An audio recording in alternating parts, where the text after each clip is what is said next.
Kita tadi sebetulnya kan kita rancang bangun PSBB kali ini juga bagaimana kegiatan ekonomi masyarakat tidak terganggu. PBB 1 sampai 6 itu kemarin kan serba tidak boleh. Sekarang kita pertimbangan bagi yang risikonya rendah atau sedang bisa kita berikan pengecualian. Ada berapa daftar yang kita punya, mana yang risiko sedang, rendah, dan sangat rendah. Yang berikutnya juga poin-poin itu harus kita atur ya, secara teknis nanti diserahkan kepada kota kabupaten sesuai kondisi objek masing. Tadi kita dengan Kapolres kumpul Tangerang Raya, kita berbincang-bincang sehingga saya dapat banyak masukan tentang karena jangan sampai nanti pelonggaran dijadikan sebagai pelanggaran. Banten ini kan sudah cukup bagus.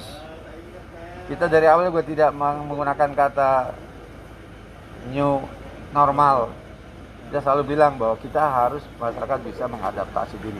Kayak tadi saya bilang, beri masker yang bukan biasa ya kita biasakan.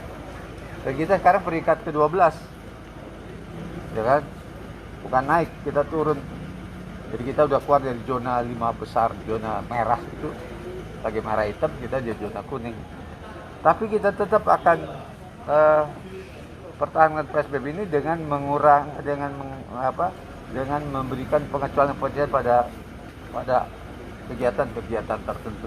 Contoh Kalau pelonggaran, misalnya kita tidak ada PSBB, saya khawatir gimana kita mentreatment, gimana kita menjaga kuning ini untuk menjadi hijau.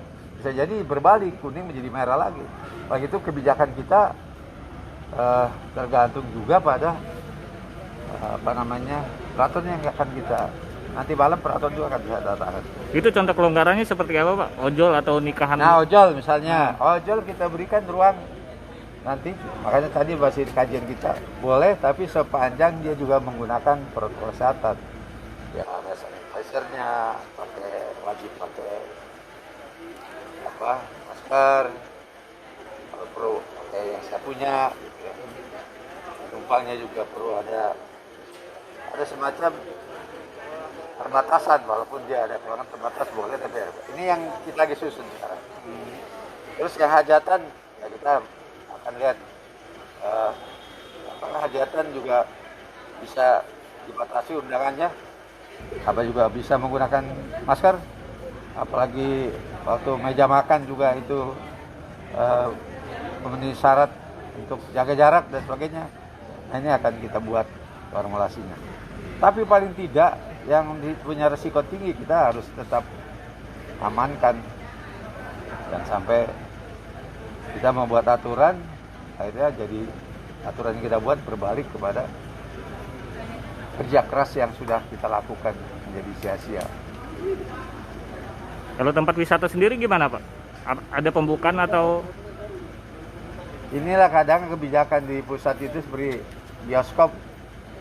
Ya, kalau saya kan lihat bioskop kan risiko tinggi ya, tapi kan konsepnya juga dengan ya tergantung tadi, maka saya bilang sama kepolisian siap gak mengamankan kebijakan PSBB yang akan kita siap Pak, kami punya tenaga, siap nggak mengawasi, kami siap. Oke kalau siap nanti kita buat peraturan-peraturan yang memang kayak wisata masih ada yang ngawasi. Kita buka misalnya wisata dengan proses, tapi tetap harus ada polisi yang ngawasi. Dan tadi saya nanyakan kesiapan polisi di Tangerang, kami siap untuk ngawasi, itu kami punya cukup. Nah, ya oke kalau begitu. Nanti akan kita sampaikan hasil dari diskusi ini, hasil dari PSBB yang akan membuat aturan-aturan yang kita bisa sesuaikan, ya harus kita sosialisasi, kita sampaikan. Info tanggal 29 bioskop dibuka, apa berlaku di Banten juga Pak? Ya, itu kebijakan pusat yang menurut saya memang harus dilakukan langkah-langkah koordinasi dan sosialisasi dengan pemerintah daerah. Jangan hanya mengejar untuk kepentingan ekonomi semata, karena kalau kita hanya salah kebijakan, ya akan berjabat lebih parah lagi.